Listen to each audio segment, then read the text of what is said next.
Boa tarde, defensores da infância. Nós estamos aqui na página do Em Defesa da Infância para falar sobre um tema muito importante para você que é pai, para você que é mãe, para você que trabalha com o Ministério Infantil, para você que desenvolve um trabalho com crianças na igreja. Nós vamos falar hoje aqui na página do Em Defesa da Infância do papel dos pais na formação espiritual, moral e sexual dos filhos, tá? Então, nós preparamos hoje um material muito interessante, que vai ficar disponível aqui na página do Em Defesa da Infância e vai ficar disponível também na página, no perfil do Instagram. Se você segue a gente lá no Instagram, se você ainda não segue, vai lá e segue o nosso perfil no Instagram. Se você ainda não curtiu a página do Em Defesa da Infância, curte também aqui a página no Facebook e a gente vai agora falar sobre esse tema que é muito importante, o papel dos pais na formação espiritual, moral e sexual dos filhos. Eu vou ver se as pessoas conseguem ir entrando, você se apresenta, que vai entrando na live, que já está aqui participando, você já pode ir dizendo seu nome, de onde você é, qual ministério que você exerce na igreja, tá? E eu queria que você ficasse, convidasse pessoas, amigos também, para a gente falar sobre esse tema muito importante. No ano de 2018, eu falei sobre esse tema em uma oficina da UMIBA, União de Ministérios Infantis, na Bahia. E depois que eu falei desse tema, muitas pessoas me convidaram para falar sobre ele nas igrejas, tá? Para despertar pais para o seu papel, o exercício do poder familiar. Que muitos pais, infelizmente, ou negligenciam esse papel, ou transmitem, delegam esse papel para a igreja. E não é o papel da igreja, tá? É o papel dos pais. Os pais é que tem a primazia, a família é que tem a primazia na formação espiritual, moral e sexual dos filhos, tá?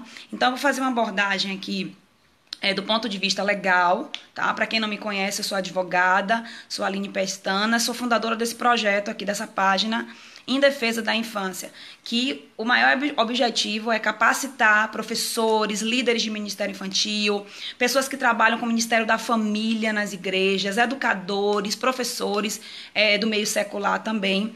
E esse é o maior objetivo, capacitar na legislação, no Estatuto da Criança e do Adolescente e também capacitar para exercer esse ministério em defesa da infância na sua igreja, na sua comunidade, no seu projeto também. Certo? Então, eu preparei um material e eu vou começar já passando os slides. Depois, quem tiver interesse, coloca aqui o seu comentário, o seu nome, diga que tem interesse no material, tá? Dá um oi, diz de onde você é, você que está me assistindo agora, de que igreja você é, de que ministério você é e que você tem interesse no material que eu vou enviar os slides no final da live, tá bom? Vamos começar. Eu queria aguardar mais algumas pessoas irem entrando, que a gente combinou o horário dessa live para as 15 horas. E eu sei que tem muita gente que compartilhou, divulgou. Eu já convidei algumas pessoas também lá no Instagram para entrarem aqui na página do Facebook. E eu queria começar o tema, mas queria ver se mais algumas pessoas conseguem acessar a live. Tá? Vou fazer um convite aqui para algumas pessoas. Enquanto isso, você que está me assistindo, comenta aí de onde você é. Qual a sua igreja, o seu ministério, tá? Comenta aí, deixa seu nome aí nos comentários, tá? De onde você é, o que é que você faz na igreja, qual o seu interesse nesse tema. Pode ir tirando dúvidas também no decorrer da live, falando o que você acha, o seu ponto de vista, a dificuldade que você tem no seu ministério com relação a esse tema, certo? Então, a gente vai começar.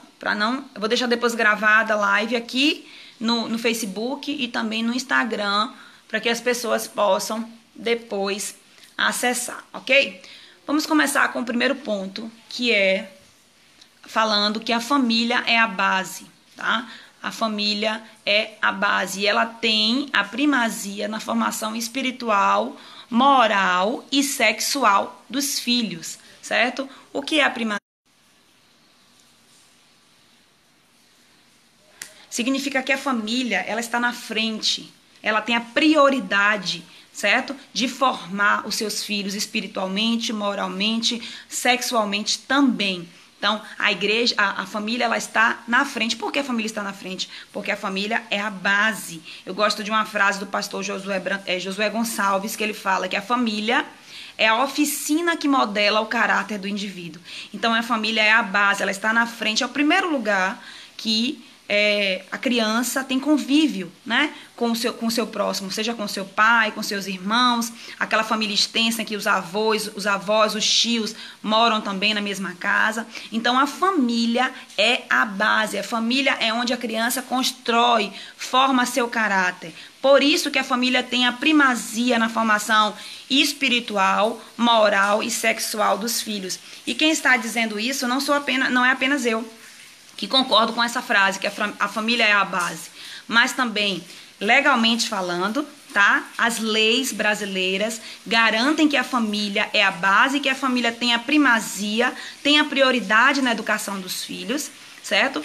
A Bíblia também fala isso, né? A Bíblia garante que a família é a base. Lembra daquela parábola que o Senhor contou das casas construídas, uma sobre a rocha e a outra sobre a areia? Nós podemos comparar também a família construída sobre a rocha, a família construída sobre a areia, tá? E também naquela passagem de Gênesis que o Senhor disse que deixará o homem seu pai e sua mãe e se unirá à sua mulher e os dois serão uma só carne, né? Então a família tem a base, ela é a base de acordo com a legislação, com a palavra de Deus, tá? É um entendimento maior, todos sabem disso, isso é inquestionável e eu vou mostrar mais na frente porque nós falamos que a família é a base. Então, nós vemos que muitos pais delegam para a igreja esse papel, né? Quer que a igreja faça a formação, que a igreja forme o seu filho espiritualmente, moralmente, sexualmente, às vezes algumas, né? Alguns pais querem que a igreja tenha essa obrigação. Quando os pais não passam para a igreja, muitas vezes passam para a escola, delegam essa função para a escola. Né? Querem que a escola ensine, né? Ensine moral, ensine educação sexual para os filhos. Então, a gente vê que os pais negligenciam muito o poder familiar, que eu vou falar mais na frente o que significa poder familiar.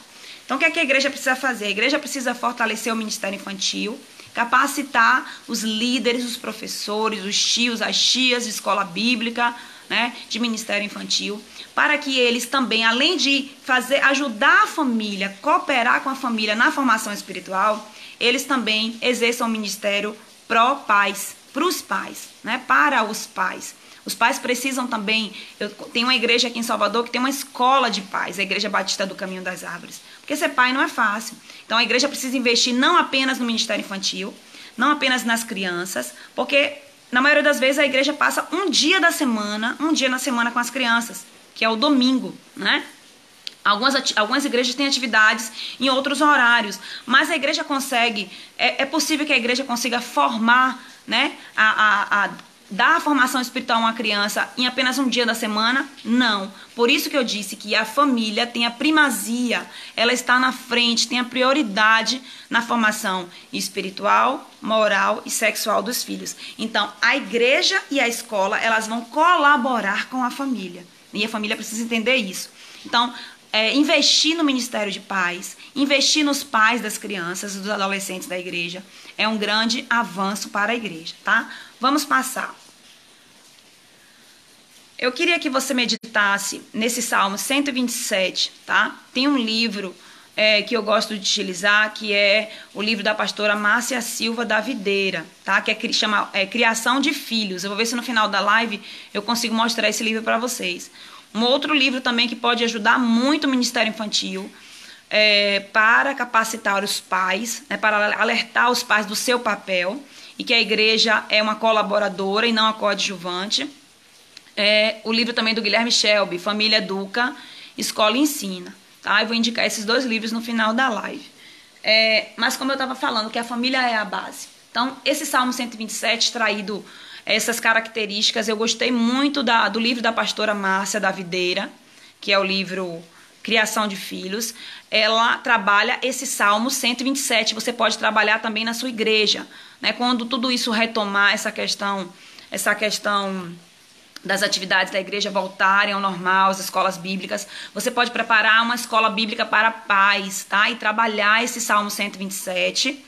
E eu vou mostrar para você cada característica desse Salmo 127, tá? Eu também vou falar com vocês sobre a parte legal, né? A delegação desse poder para os pais que vem do ECA, do Código Civil, da Constituição Federal Brasileira.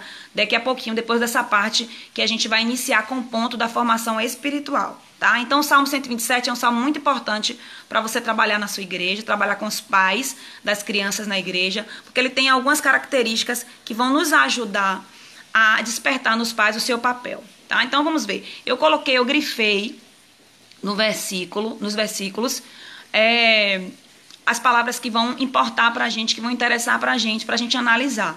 Que estão, repito, essa parte eu extraí do livro da pastora Márcia Silva. E dá uma pausa aqui para que você que entrou agora, tá? Nós estamos falando sobre o papel dos pais na formação espiritual, moral e sexual dos filhos, tá? Que esse papel não é da igreja nem da escola. A igreja e a escola podem colaborar com isso, mas esse papel é da família. A família tem a primazia nesse papel. E eu estou começando agora falando da parte espiritual. E eu coloquei para vocês o Salmo 127. Eu queria que você também, se puder, me dá um oi aí nos comentários, se apresenta, fala de onde você é, tá? De qual é a sua igreja, qual é o seu ministério, pra gente ir se conhecendo também, tá? Eu sou aqui da Bahia, sou advogada e sou fundadora desse projeto em defesa da infância. Então vamos lá, a família é a base, Salmo 127.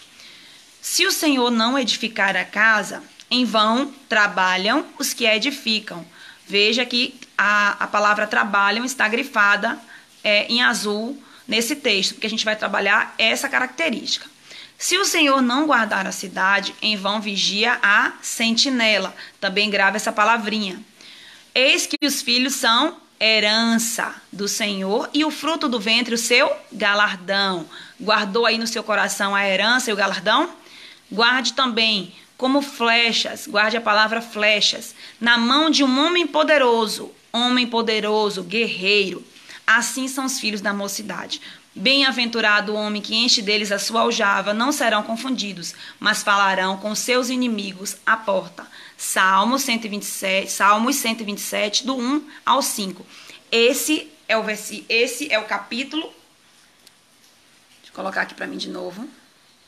Esse é o versículo, são os versículos chaves que a gente pode trabalhar com a família, tá? Para extrair desses versículos do Salmo 127, as características dos pais, tá? E dos filhos. Olha só que interessante.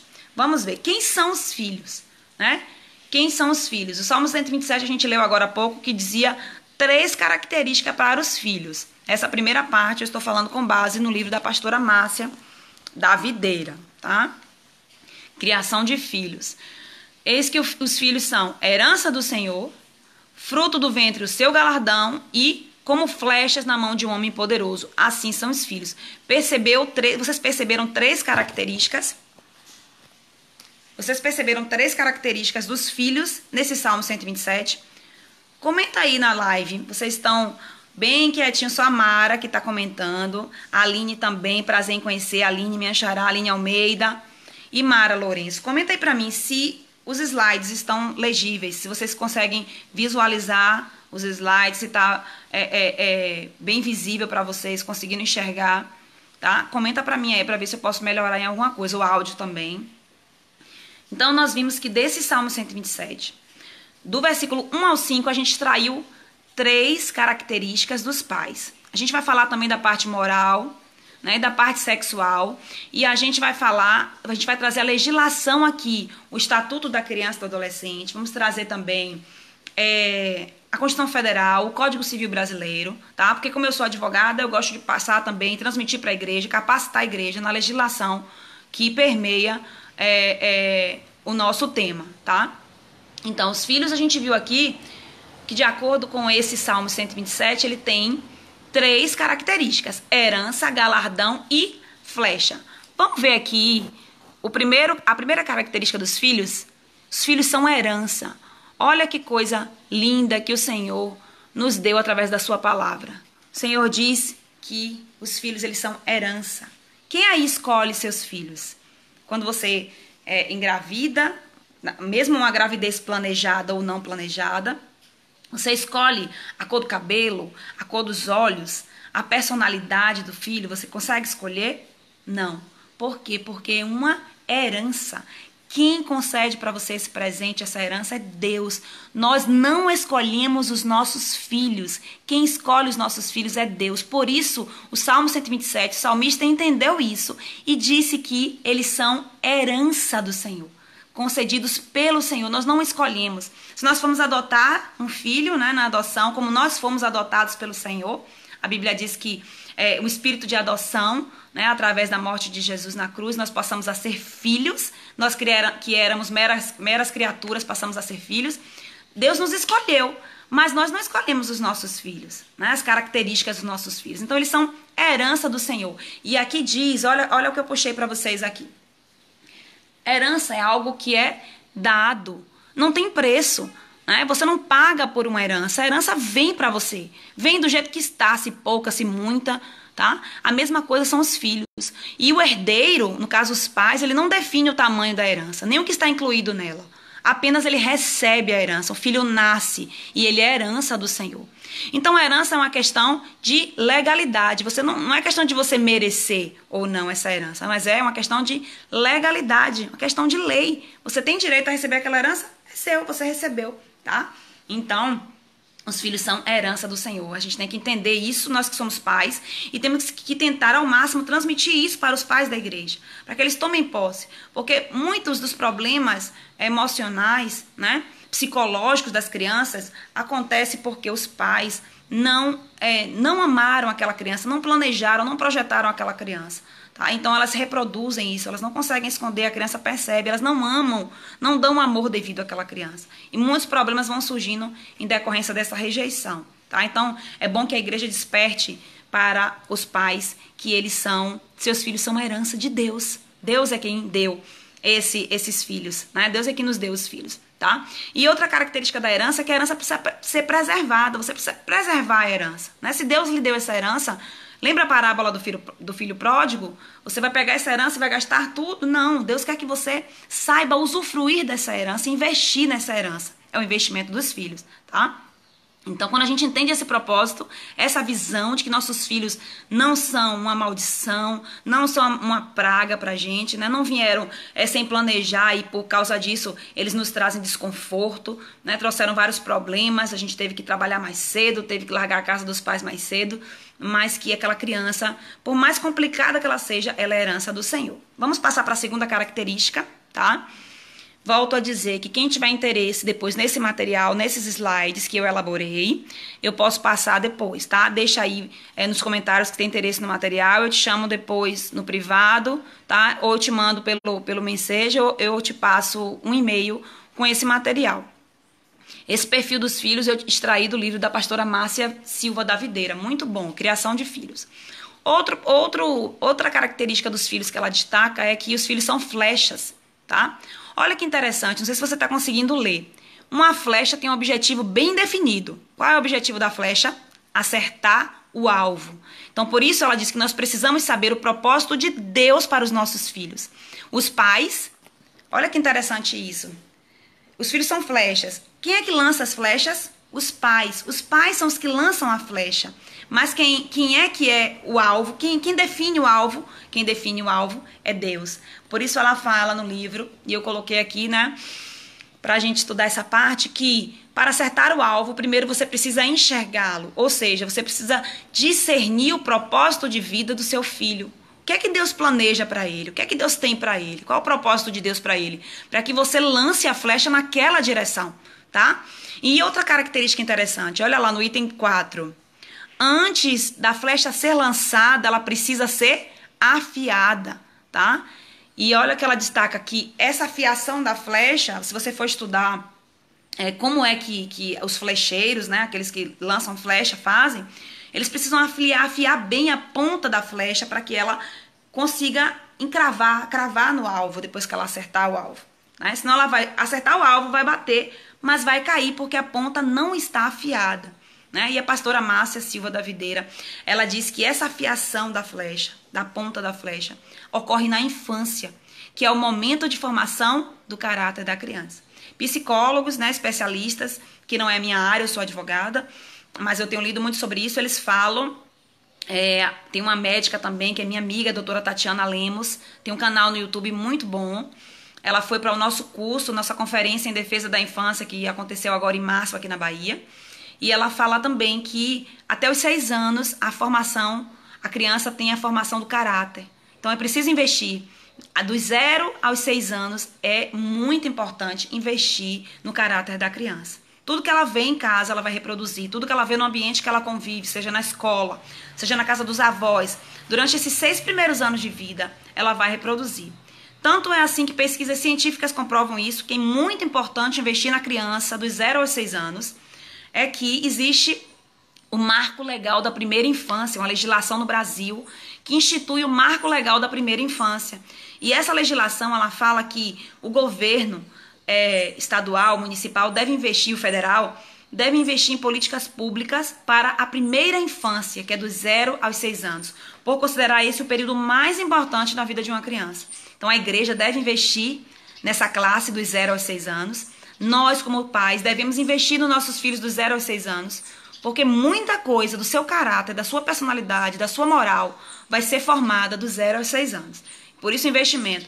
Outro investimento dos 0 aos 6 anos é pregar o plano de salvação para as crianças, evangelizar crianças, porque muitas se convertem verdadeiramente, tá? E quanto mais vai ficando adulta, mais difícil vai ficando, mais vai formando o seu caráter, seus valores, seus conceitos. Isso fica mais difícil ainda de você desconstruir, verdades, né? Conceitos que foram implantados no decorrer da sua adolescência, da sua juventude. Então, investir em criança, investir dos 0 aos 6 anos, ok? Vamos passar para o terceiro e último ponto, na característica do perfil dos filhos, tá? É galardão, perfil dos filhos. Galardão, o que é que significa galardão? Olha o significado de galardão aí no slide. Galardão significa recompensa. Você ganhou. Outra característica dos filhos, eles são um galardão de Deus, né? Olha, se existe um galardão, a Bíblia diz que existe um galardão para aquele que serve os profetas, que dão um copo de água para os profetas. Imagina aqueles que geram profetas, né? Você que gerou no seu ventre profetas. Então, qual o galardão que você vai ter, né? Por você investir na vida espiritual do seu filho. A pastora Márcia diz que investir na vida espiritual dos filhos é acumular galardão, tá? Pais que conhecem a palavra de Deus e criam seus filhos nos princípios bíblicos, ensinam a criança no caminho em que deve andar, vão receber galardão dos céus, galardão de Deus. A igreja precisa alertar os pais para esse papel, o papel na formação espiritual. Volto a dizer o que eu disse no início da live. A igreja colabora com a família, tá? A igreja colabora, a igreja não vai conseguir formar espiritualmente uma criança. Quem tem que formar são os pais dentro de casa. Se a criança passa a semana toda eles passam observando os pais, tudo que os pais fazem, né? O pai e a mãe. Ele não vê a mãe orar, ele não vê o pai orar, ele não vê o pai jejuar, nem a mãe jejuar, ele não vê o pai e a mãe meditar na palavra do Senhor. Como que a criança vai chegar um domingo na igreja, numa escola bíblica, às vezes 1h30, 2 horas de culto, né, no culto infantil, e ela vai carregar para si esse desejo profundo de ler a palavra, de meditar na palavra, de orar, se ela durante a semana toda ela não pratica? Como é que você vai fazer uma academia, né? Apenas um dia na semana. Quem aí malha um dia na semana, me fala aí, né? Vai fazer efeito malhar um dia na semana? Não. Então é importante que a igreja invista no ministério infantil aos domingos e invista nos pais, capacite os pais, desperte os pais para o exercício do poder familiar. Olha esse versículo para a gente fechar as características dos filhos. Está em Mateus 10:41. Quem recebe um profeta no caráter de profeta, receberá galardão de profeta. Olha que lindo. Você recebeu o seu filho no seu ventre na qualidade de profeta, você vai receber galardão de profeta. Bem? Então a gente precisa despertar isso nos pais. Vamos passar agora para o perfil dos pais. A gente falou do perfil dos filhos. Vocês lembram qual foi o perfil dos filhos? Fala aí na live para ver se você está recordando quais foram os 3 perfis dos filhos, as 3 características dos filhos pelo Salmo 127. Diz aí, deixa aí nos comentários, tá? Vamos passar agora para o perfil dos pais. Volto a dizer, quem tiver interesse no material, pode falar aí, tá bom?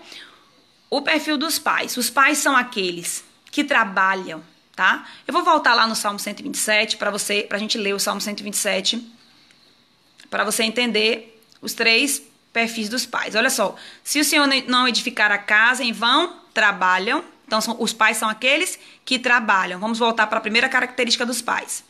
Os pais são aqueles que trabalham. Por que os pais trabalham? Primeiro, para suprir as necessidades dos filhos em todos os aspectos da vida. Né? Então, os pais são aqueles que trabalham. Né? Se os pais não trabalharem, quem vai sustentar? Quem vai dar a provisão dos filhos? Quem vai pagar a escola? Quem vai pagar o plano de saúde? Mas tem uma diferença que nós, como igreja, como servos do Senhor, precisamos esclarecer. Existem 2 tipos de pais. O pai ímpio e o pai servo do Senhor. Esses 2 trabalham, né, para sustentar os filhos, para alimentar, para trazer as roupas, as vestes, pagar a educação, investir no filho. Mas a diferença do pai servo de Deus é que ele não traz só essa provisão material. O pai servo do Senhor, olha que lindo, o Salmo 127 diz, que o pai que é servo do Senhor, além da provisão física e material, ele traz a provisão espiritual. Por isso que a Bíblia diz para ensinar a criança no caminho em que deve andar. Esse papel é dos pais. A igreja vai colaborar aos domingos, trazendo um culto agradável, ensinar a criança a congregar, a conviver como igreja, né? A participar, a ter acesso às histórias que é contada na igreja, né? Como a gente tem um trabalho na igreja da criança. É muito importante que a criança vá para a igreja, que ela tenha o seu ambiente dentro da igreja. Mas é na família, a família é a base, é na casa, são os pais que têm a primazia nessa formação e eles precisam assumir esse papel. Eles não podem delegar para a igreja nem para a escola, os pais precisam entender isso. Então vamos entender o primeiro perfil dos pais. Os pais são aqueles que trabalham, como eu disse agora, para suprir as necessidades. Falei para você a diferença de um pai ímpio para um pai servo de Deus, que está na provisão. Tá? O pai servo de Deus, ele se preocupa com aspectos espirituais também. Ele investe na vida espiritual do seu filho. Ele ora com seus filhos. Ele lê histórias da Bíblia para os seus filhos. Ele investe em livros e materiais que tenham princípios bíblicos. Ele leva o seu filho para a igreja. Ele leva o seu filho para os cultos. Ele leva o seu filho para a escola bíblica. Olha a diferença, igreja.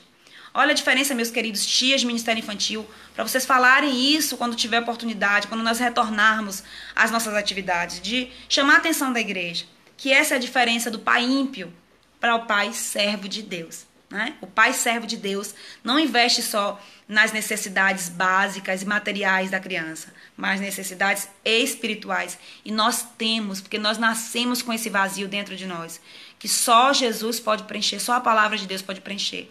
E às vezes você investe tanto no material e aquela criança fica cada vez mais consumista, mais ansiosa e ela não consegue preencher o vazio, porque você está preenchendo com coisas erradas, com coisas materiais.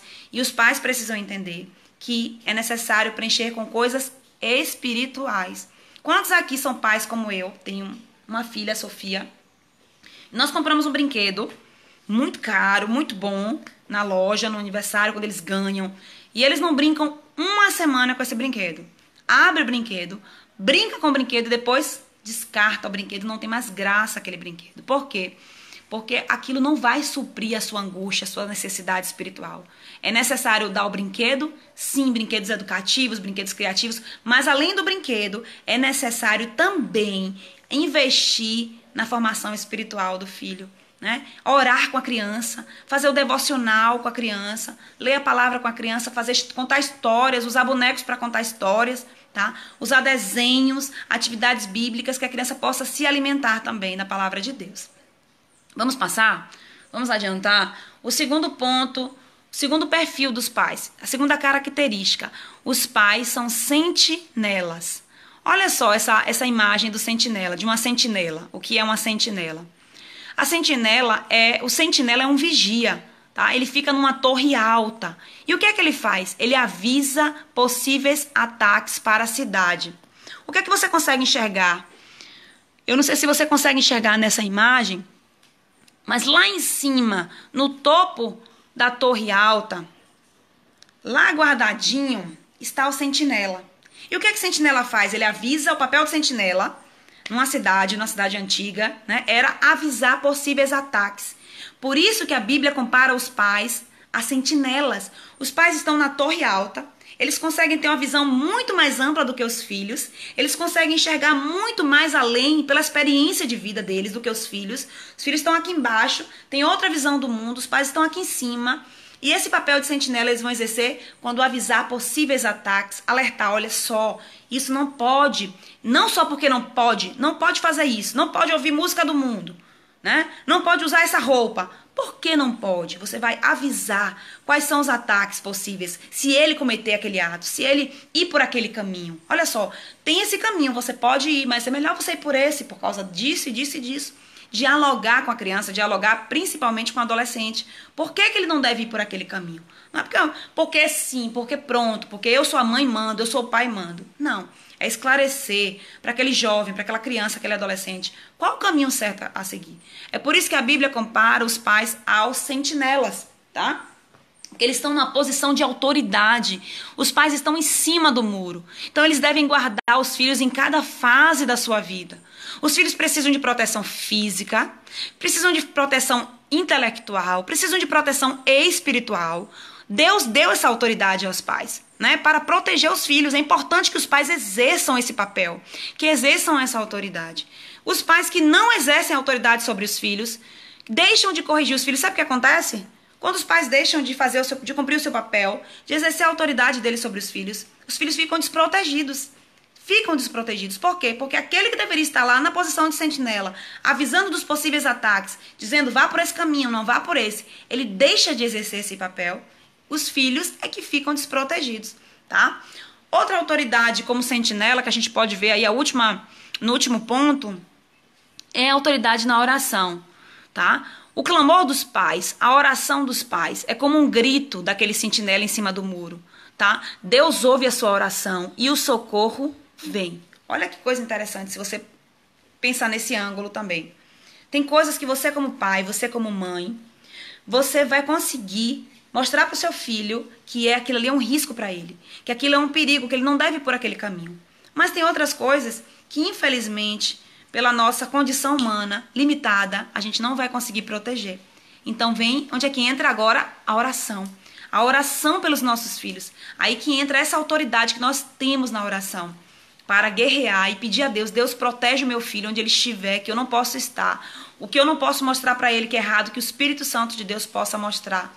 Tá? Então o sentinela também gritava. O sentinela também gritava para Deus. Deus me socorre onde eu não posso alcançar. As minhas mãos não podem alcançar. Os meus olhos não podem estar presentes. Mas tu és onisciente, tu és onipresente. O Senhor pode estar em todos os lugares. Visita o meu filho. A oração de um pai e de uma mãe pode ir muito em seus efeitos. Tá bom? Vamos passar agora essa característica que eu mais amo da sentinela. Mas eu não vou me ater porque senão a gente não vai conseguir concluir os slides, tá? Então vamos passar para a terceira característica dos pais. Guerreiro, tá? Nós falamos que os pais também eram guerreiros, homens valentes, lá no Salmo 127. Tem versões que falam guerreiros. Deixa eu voltar aqui para o Salmo 127. Tem versões da Bíblia que falam homem poderoso, tem versão que fala guerreiro, né? Que é as flechas na mão de um homem poderoso ou as flechas que são os filhos na mão de um homem guerreiro. Por que guerreiro? Porque guerreiros têm armas, tá? Os pais têm armas espirituais, que guerreiam contra aqueles que querem destruir não só a família, mas querem destruir também os filhos. Quem é esse? O diabo. Ele veio para matar, roubar e destruir. Jesus já venceu ele na cruz, mas ele nos deu armas para lutar contra os ataques na nossa mente, as mentiras do diabo. Como é que o diabo luta contra a gente? Como é que ele nos ataca? Como um leão que ruge. O que é rugir? Um leão que ruge. Vocês já ouviram falar que o leão, o verdadeiro leão, ele ataca silenciosamente, sorrateiramente? O leão que ruge é um leão velho, um leão antigo, tá? Que não consegue mais atacar. Então ele tenta assustar com seu ruído. Assim é o diabo. Ele é um leão que ruge, ele não tem mais força nenhuma. Todas as suas forças já foram destronadas na cruz do Calvário. Jesus já venceu o diabo, venceu o inferno e venceu a morte. tá? Mas o que é que o diabo usa? Ele usa as influências do meio. Ele usa as situações do dia a dia da criança, do adolescente, o ambiente, os colegas, a mídia, a internet, a televisão. Ele tem instrumentos e um dos grandes dele é a mentira. O diabo mente todo o tempo, sopra mentira nos nossos ouvidos, que a gente não é capaz de criar aquele filho, que aquele filho já é um perdido mesmo, que ele não vai dar para nada que preste. E a gente vai acreditando naquela mentira e aquilo vai virando verdade. Não porque o diabo venceu, porque Jesus já venceu o diabo, mas porque a gente acreditou na mentira do diabo, tá? Então os pais são aqueles que guerreiam e eles têm armas, tá? E quais são as armas que o diabo usa? Olha que interessante. Televisão, internet, programas impróprios, jogos, escolas, amizades, literaturas, músicas e a moda, tá? São os canais de influência do diabo para destruir os nossos filhos. A gente tem visto um ataque constante contra a família, contra as crianças, contra os adolescentes, e a gente não tem percebido isso, tá? Às vezes a gente trata bem do nosso ministério, da nossa igreja, mas esquece de tratar da nossa família. Então é necessário fechar essas brechas, tá? E qual é a melhor forma de prevenção para fechar essas brechas contra as armas do diabo? Semear a palavra de Deus na mente e no coração dos filhos. Assim eles vão aprender a usar a sua consciência e fazer as escolhas segundo a vontade de Deus. O que é importante você dizer? Quem convence o homem, a palavra diz que quem convence o homem do pecado, da justiça e do juízo, não é eu nem você. É o Espírito Santo de Deus, tá? E que a palavra de Deus ela é viva e eficaz. Então é necessário que você, como pai, como mãe, como líder, se você não é pai e mãe ainda, mas você exerce um papel de autoridade sobre crianças na igreja, que a gente semeie a palavra de Deus no coração daquela criança. Semeie a palavra de Deus no coração daquele filho. Porque quando ele estiver diante de uma situação que você não esteja presente, a palavra de Deus vai estar lá dentro do coração dele. E ele vai tomar decisões de acordo com a palavra. O Espírito Santo vai trazer a memória dele. Olha só, o que diz a palavra sobre isso? Não faça assim. A palavra diz assim, tá? Então, é importante semear, semear, semear. E ter certeza que está semeando em um solo fértil.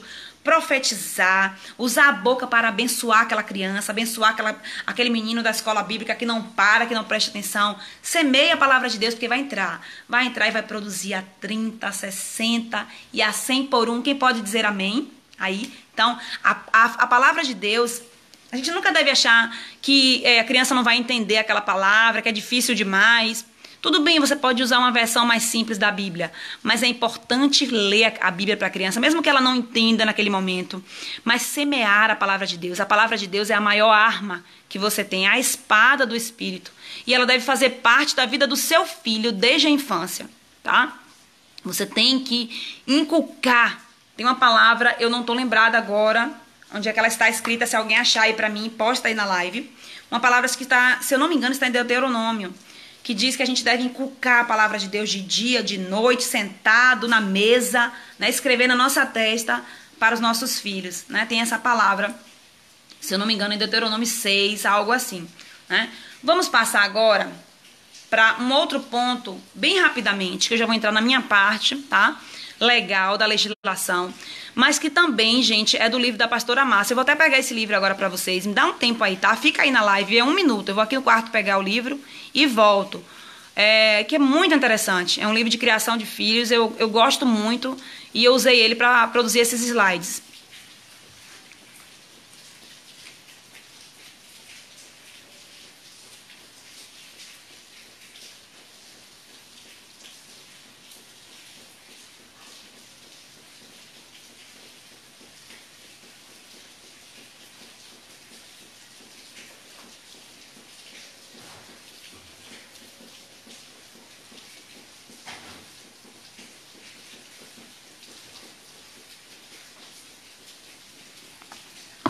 Oi, gente, voltei.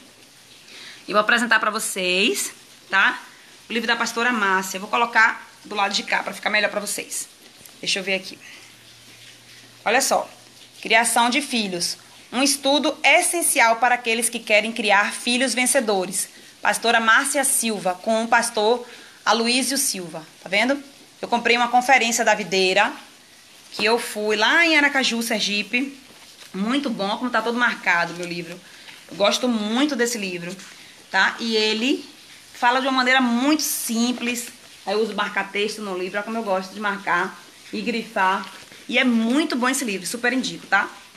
Então ela fala também nesse livro sobre a formação espiritual dos filhos, que deve ser feita com base em 3 aspectos da paternidade de Deus, que está escrito lá em João 1, tá? Que é identidade, valores e direção. Eu não vou falar sobre esse ponto agora, para ver se eu consigo passar já para outra parte.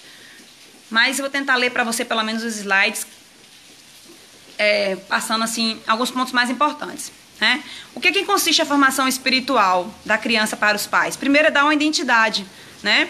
Identidade de filho, identidade de menino, identidade de menina, né? Nossos filhos precisam saber que eles são diferentes do mundo, que eles são nova criatura, que eles são templo do Espírito Santo, que A e B podem fazer, mas que eles não fazem. Por que eles não fazem? Porque eles têm princípios, eles têm valores que foram implantados pela palavra de Deus, tá? Que eles são filhos do rei, que eles são diferentes. Então a gente precisa construir uma identidade nos nossos filhos, para que eles entendam que eles são diferentes do mundo, sim. E que isso não é careta, isso não é feio, mas é muito lindo e é ser filho de Deus, que Deus nos criou, tá? Então, essa identidade é passada pelas pessoas mais próximas na vida da criança, que são os pais. Ou, às vezes, ela é criada pelos tios, pelos avós, tá? Nós também, na formação espiritual dos nossos filhos, nós precisamos passar os valores, transmitir valores, e os valores são transmitidos através de família. Valores morais, que são aqueles o que é certo, o que é errado, não matar, não roubar o que é de ninguém, não mentir, né? O que é certo e o que é errado. E também os valores espirituais, que são aqueles que a gente falou agora há pouco, né? Guiados pela palavra de Deus, tá? E também direção, nós precisamos dar direção na formação espiritual dos nossos filhos. Dizer que eles foram criados com um propósito de vida de Deus, uma direção. Deus criou o homem para ser eterno, né? Temos que colocar a eternidade no coração dos nossos filhos. A palavra diz em Eclesiastes 3:11, Deus colocou, Deus fez formoso no seu devido tempo e também pôs a eternidade no coração do homem, tá? Então a gente dar a direção é uma das tarefas mais difíceis para os pais. Por isso a gente precisa ensinar os nossos filhos a ouvir a voz de Deus, porque quando a gente não estiver presente, eles irão ouvir a voz de Deus, a voz do Espírito Santo, tá? Sabe o Salmo 119, que fala que lâmpada para os meus pés é a tua palavra e luz para o meu caminho? Então, a gente ensinando a palavra do Senhor, a gente não vai estar com nossos filhos 24 horas por dia. Não tem esse pai que consiga colocar a criança debaixo das suas asinhas como uma galinha coloca os pintinhos e ficar o tempo todo até a velhice. Não, eles vão criar asas, eles vão em busca dos seus sonhos, dos seus objetivos, vão para uma faculdade. E aí? O que você plantou de valor espiritual na vida do seu filho, de valor moral? Para que quando ele chegar lá fora no mundo, em outro ambiente, que não seja um ambiente da igreja, que não seja um ambiente da casa, o que vai arder no coração dele? O que vai sobressair? Né? Serão com certeza os seus valores, a sua identidade, o que você construiu no decorrer da sua infância e da sua adolescência. Por isso a importância de ensinar, porque a palavra é a lâmpada para os pés, é a luz para o caminho. Então investir na vida espiritual dos nossos filhos, tá? Aí eu faço a pergunta para você, já saí do livro agora da pastora Márcia, tá? Que é essa introdução, eu gosto de fazer com o livro dela, porque até hoje ainda não vi uma definição melhor do papel dos pais, do papel do perfil dos pais e do perfil dos filhos. Eu quero entrar nessa parte da formação moral, tá? Eu te pergunto, o que é que tem alimentado a mente do seu filho? Depois você pode receber esses slides, esse material e utilizar isso na sua igreja para despertar os pais da sua igreja. Essa é a intenção dessa live, formar multiplicadores desse tema. Tem gente que pode estar me assistindo que não é pai, que não é mãe, mas tem um papel influenciador na igreja, de falar, de palestrar, de ministrar, e pode usar esse material para despertar outros pais. Essa é a nossa intenção, tá? E divulgar esse material também. Então, a formação moral, o que é que tem alimentado a mente do seu filho? Outra pergunta, a segunda, você tem influenciado na formação do caráter do seu filho? Terceira, quais são os valores que você tem transmitido para ele? Vê se você consegue observar aquele pai levando a criança para a escola, nessa imagem que eu coloquei, e ele vai segurando, como se fosse uma vara de pescar, um notebook, e a criança com o Facebook. Como eu disse para vocês no início da live, Josué Gonçalves fala que a família é a oficina que modela o caráter do indivíduo. Olha só esse menino observando o pai colocar a gravata e colocando também. Você já viu aquela criança que pega a chave do carro, o menino, que pega a chave do carro do pai, coloca na cintura, né, e sai andando pela casa, pega o sapato do pai, como se ele fosse sair, se ele quer chamar a atenção da mãe, né, porque ele vê que o papai é amado pela mamãe e que ele dirige o carro, que ele calça um sapato bonito, né, então aquilo para aquela criança é importante. Então ela vai reproduzindo. E uma menina que quer usar as coisas da mãe, às vezes passa a maquiagem da mãe, calça o salto em casa da mãe, sai brincando com o salto. Porque nós somos espelhos. Eu vou mostrar agora cientificamente isso, tá? Apesar de não ser médica, mas ser advogada, eu pesquiso sobre esse tema, eu já falei em muitas igrejas sobre esse tema, é um tema que eu gosto muito, tá? Eu não falo só sobre o ECA, não. Eu falo sobre família, sobre criança, sobre ministério infantil. Então, eu estudei sobre esse tema e olha o que eu descobri aqui. Não sei se você já viu falar que a família, que existem neurônios espelhos. Quem aí? Comenta aí na live você que já viu falar nos neurônios espelhos. Quem já ouviu falar? Olha essa foto. A criança, a mãe, o pai, e olha como a criança reproduz as características da mãe e do pai. A cor da mãe, negra, a cor do pai ali, branco, né? É escuro e o pai branco. E olha só como ele mescla no pai e na mãe. Por quê? Porque nós temos, isso é cientificamente comprovado, pode pesquisar na internet. Nós temos neurônios espelhos, que são um grupo de células que estão relacionadas com os comportamentos empáticos, sociais e os imitativos, tá? Sua missão é refletir a atividade que nós estamos observando. Quem aí, fala pra mim. Quem aí estava no ambiente e alguém bocejou?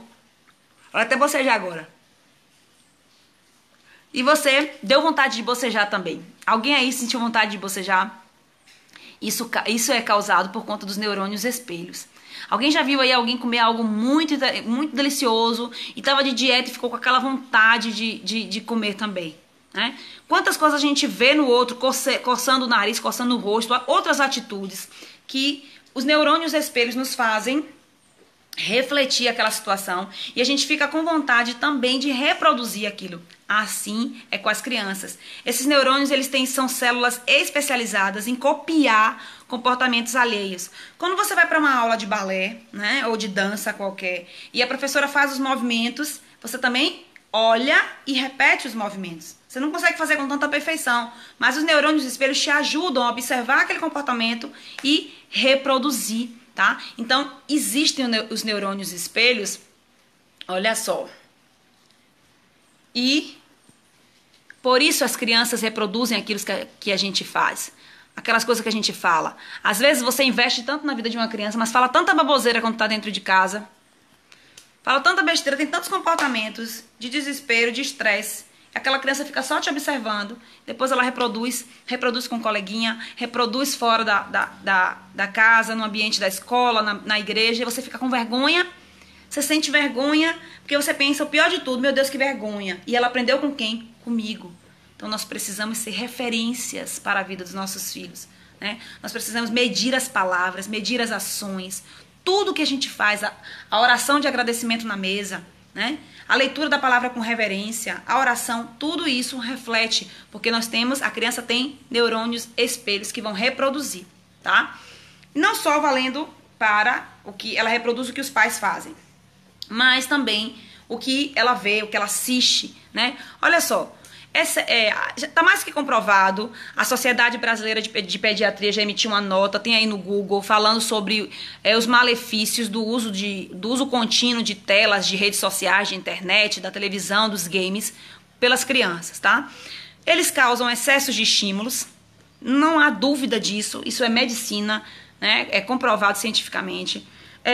Perda das habilidades socioemocionais, a criança perde compaixão, sentimento de compaixão, de amor, de gratidão, e também outra consequência de uso de telas, redes sociais, internet, televisão e games na vida das crianças causam transtornos psíquicos, ansiedade, irritabilidade, insônia, tá?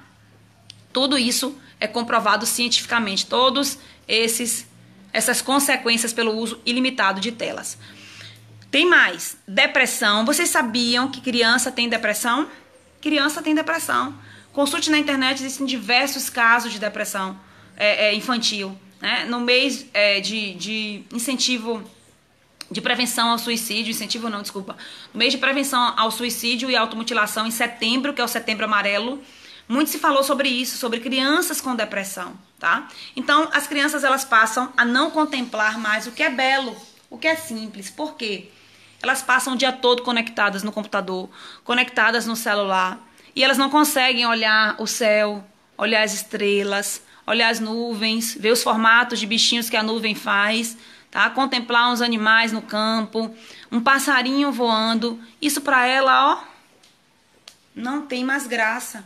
Porque o excesso de estímulos que ela recebe, a quantidade de cores que ela visualiza através de uma tela de computador, de tablet, de celular, aquilo estimula tanto ela que quando ela contempla o belo, o simples, ela não acha graça, porque perdeu o prazer para ela, né? Então, o uso contínuo da internet, de celular, de telas, tem como consequência depressão. O que é depressão? Não achar graça em nada, ela já não acha mais nada belo, tá? Por conta desse excesso de estímulos que ela recebe. E o consumismo, o que eu dizer do consumismo, né?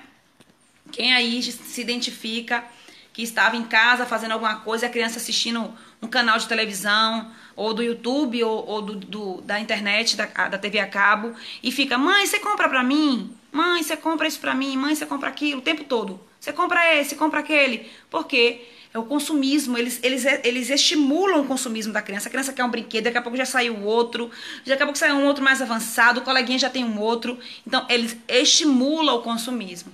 E o aumento do índice de suicídio, tá? Aí que eu vou falar, abrir esse ponto para falar sobre o incentivo à automutilação e ao suicídio. Muitos desses jogos de grupos de WhatsApp, eles incentivam a automutilação e o suicídio.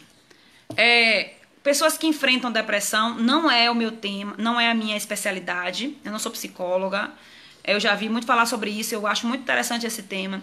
Diz que cada ser humano tem uma maneira diferente de reagir sobre a depressão, tá? Uns querem se automutilar para tentar aliviar a dor emocional que estão sentindo, outros se isolam, né? Outros radicalizam, enfim, cada um tem uma postura, cada ser humano tem uma atitude diferente. E uma das consequências de depressão, que não é, eu não estou falando que é algo 100% que ocorre, né? Mas que na grande maioria também um incentivo à automutilação e suicídio. Esses grupos de WhatsApp, esses fóruns, né, que crianças utilizam na internet, a maioria deles incentivam a automutilação e o suicídio, tá? Casos desses dramáticos que a gente vivenciou, casos emblemáticos aí na mídia, foram comprovados que todos esses casos terríveis que nós tivemos aqui no Brasil, que foi aquele caso de 2011 do Realengo, do maníaco do Realengo, lá no Rio de Janeiro. Quantos lembram desse caso? Também o caso Goiás, lá em março de 2018, que fala os odiadores. Também o caso do massacre de Suzano, que é esse último agora, que foi horrível, né? Esse caso na escola. Todos esses casos aí emblemáticos que nós vivenciamos aqui no Brasil, ficou mais do que provado que esses jovens, esses adolescentes que se suicidaram, que cometeram homicídios também, antes de se suicidarem, eles participavam desses grupos de WhatsApp, de fórum, que incentivavam a automutilação e o suicídio, tá? Então, algo que eu quero despertar você como pai, ou você como líder, como professor, ou como aquele que exerce o ministério da família na sua igreja, é dizer para os pais o seguinte: como eu tenho dito, eu tenho ouvido depois das palestras nas igrejas, eu tenho ouvido cada depoimento absurdo. Tipo, a mãe e o pai acham que a criança num celular, dentro do quarto, ela está segura, né? Ah, meu filho nem sai pra rua, meu filho é uma bênção, meu filho fica em casa. Meu filho fica o tempo todo em casa, meu filho não sai, é tranquilo, meu filho fica no quarto só. Olha onde mora o perigo. Seu filho, às vezes, se estivesse na rua, a depender da situação, estaria mais seguro do que se estivesse dentro do quarto, com um aparelho celular, com um computador escondido. O que ele está fazendo? Com quem que ele está conversando? Muitos pais me falam, mas meu filho adolescente fala que ele tem privacidade, que ele tem que ter privacidade, que ele não pode ter, eu não posso ter a senha do celular dele, nem do computador, nem do tablet, porque é privacidade. Meu querido, privacidade para pai e para mãe, criando o filho dentro de casa, Onde já se viu isso nas gerações passadas? Né? Não existe privacidade para criança, para adolescente utilizar celular, tablet, computador. Os pais têm que exercer o controle parental nos aparelhos. Os pais têm que ter acesso à senha, aos que os filhos usam, com quem os filhos falam nas redes sociais, no WhatsApp, no Instagram, quem são os amigos, tá? O que eles marcam, o que eles falam, o que eles trocam de mensagens. Tem muita criança sendo abusada sexualmente através da internet. Né? São os chamados, pesquisa aí na internet depois, grooming, sexting, mensagens sexuais. Eles trocam fotos, né? Primeiro, o abusador, ele não chega como um abusador, ele chega disfarçado, né? Como um amigo, como aquele que tem as mesmas ideias em comuns, que gosta das mesmas coisas, vai ganhando a confiança do filho, do seu filho. E depois ele começa a estimular aquela criança a mostrar roupa, a tirar roupa, né? A se masturbar, enfim. Então, assim, as pessoas acham que dentro do quarto, que dentro de casa, escondido com o celular, utilizando um celular, com uma senha, os filhos estão seguros. A gente precisa alertar os pais para isso, tá? Aí esse daí foi aquele caso do massacre de Suzano, né? Fotos que foram divulgadas do menino, né? Do adolescente que se suicidou. E esse caso, ele fala também desses jogos, né, que eles utilizavam, esses jogos aí, jogos violentos. Tem alguns psicólogos tem alguns artigos na internet que eu já vi, que eles falam que não influencia os jogos, tá? Que jogos tem muitas linhas de pensamento que fala que os jogos não influenciam o suicídio e a automutilação, né? Mas podem influenciar junto com outros contextos, né? Podem servir de incentivo, tá? Então há aí uma divergência de profissionais da área, se os jogos incentivariam ou não. Aí eu penso assim, como advogado, eu penso que esses jogos podem influenciar dependendo do que já estiver plantado antes no coração daquela criança, daquele adolescente, tá? Eles podem, uma criança que cresça já com bases bíblicas, com valores, sabendo sua importância para o reino, sua importância para Deus, a importância do seu corpo, cuidar do seu corpo como o templo do Espírito Santo. Talvez ele jogue um jogo desse e não influencie, mas um outro talvez com a mentalidade mais fraca, né, que teve bases fracas de formação da sua infância, influencie para ele. E a gente não deve apostar em quem vai influenciar, tá? Só a título de conhecimento, aqui no Brasil, essa estatística foi divulgada pela Organização Mundial de Saúde. Tá? No Brasil, em média, 32 pessoas por dia se suicidam no Brasil. E no mundo, a estatística é absurda, a gente fica chocado, né, estarrecido. Meu Deus, 800 mil pessoas se matam por ano no mundo. 800 mil pessoas. A média de uma pessoa a cada 40 segundos, tá? Estima-se ainda que o número de tentativas supere pelo menos 10 vezes essas estatísticas. Então, pessoas aí, 8 milhões de pessoas no mínimo tentam se suicidar, né, por ano. O suicídio também é a segunda maior causa de morte entre jovens de 15 e 29 anos. Só perde para acidente de trânsito, tá? Então, o suicídio é algo que automutilação e suicídio é uma preocupação que a igreja deve ter. Setembro Amarelo, a gente faz aqui na nossa igreja, lá na nossa igreja, muitas campanhas. A gente faz palestras, convida os jovens, faz oficinas. A gente fez agora no ano passado.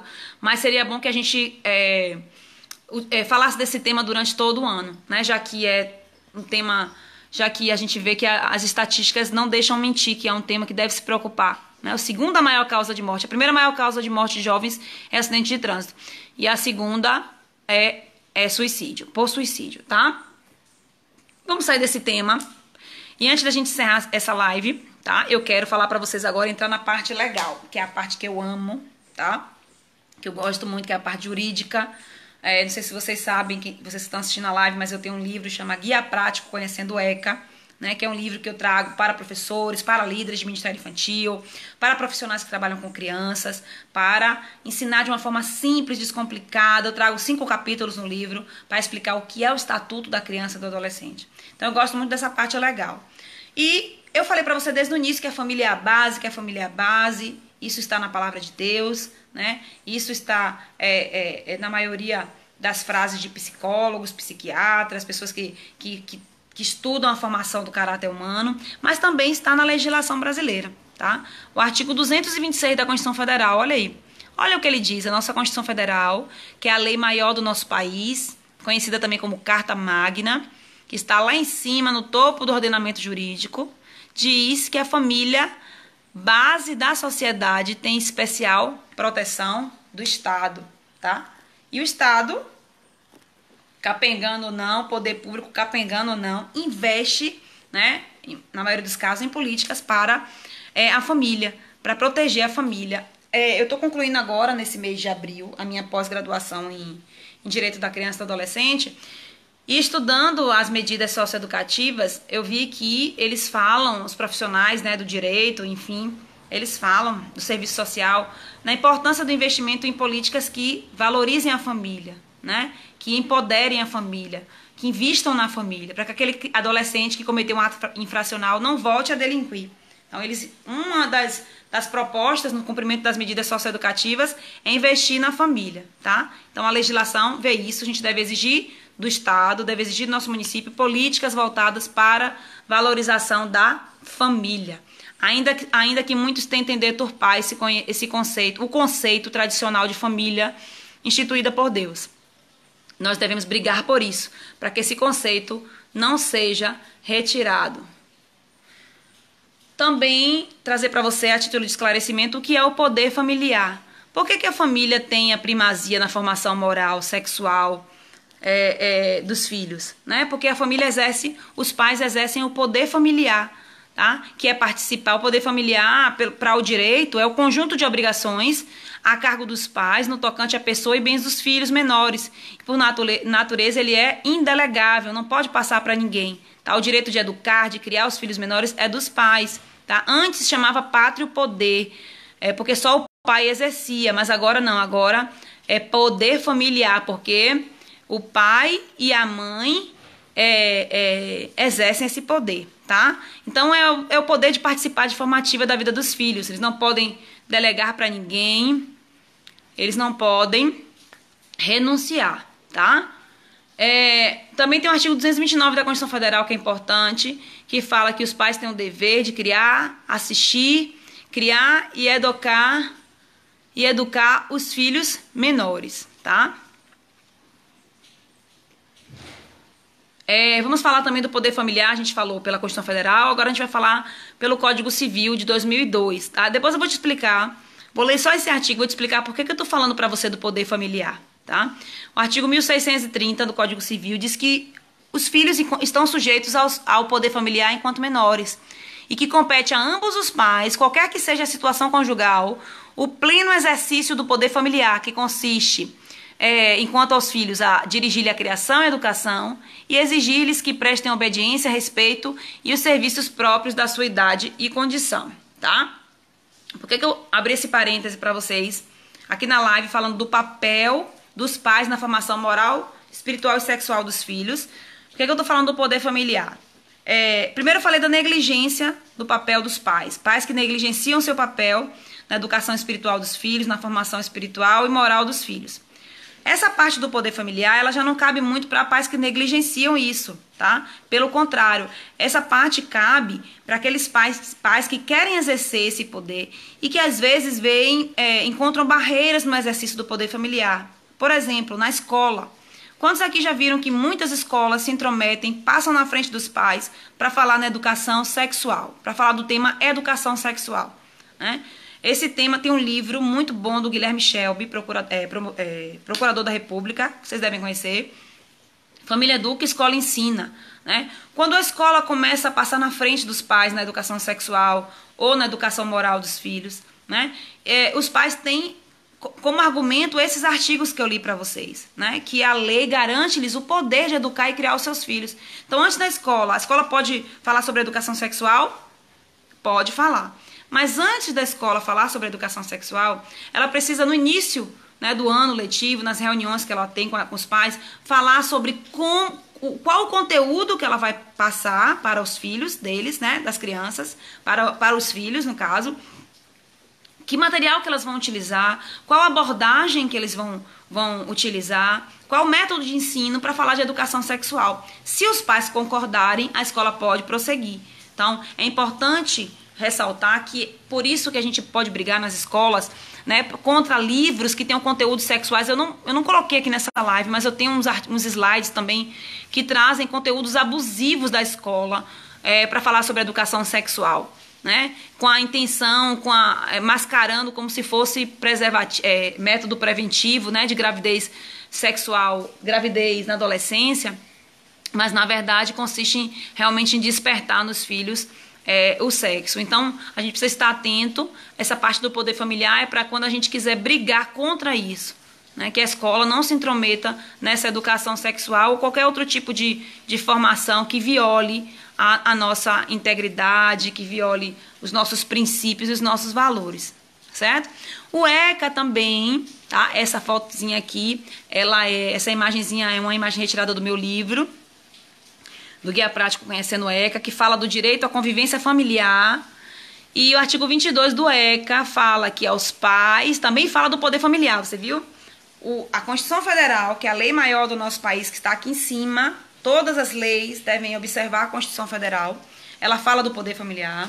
O Código Civil também fala, o Estatuto também fala, nós temos o poder familiar, tá? Então, o Estatuto da Criança e do Adolescente, que é uma lei de 1990, que esse ano, agora em julho, vai completar 30 anos, e você precisa conhecer o ECA.